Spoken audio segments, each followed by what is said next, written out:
How to use Wawa Rewards. Hey everyone, welcome back to our channel. In this video we're going to learn how we can use Wawa Rewards, so make sure to watch the video till the very end.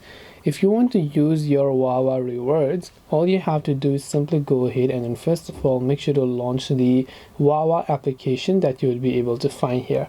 And once you launch the Wawa app, you're going to be able to see this type of interface where you first need to make sure to sign in or sign up to your Wawa account. And once you log into your Wawa account, you'll be taken inside the app where you have to simply go and add a gift card to your account, then scan the reward cards in the app when paying with cash or card outside of the app, and redeem points of Wawa faves in the rewards store, including fuel discounts.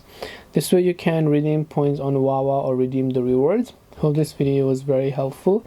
If you have got any more questions, then feel free to leave them down below. Thank you for watching till the end of the tutorial, and see you soon in the next video.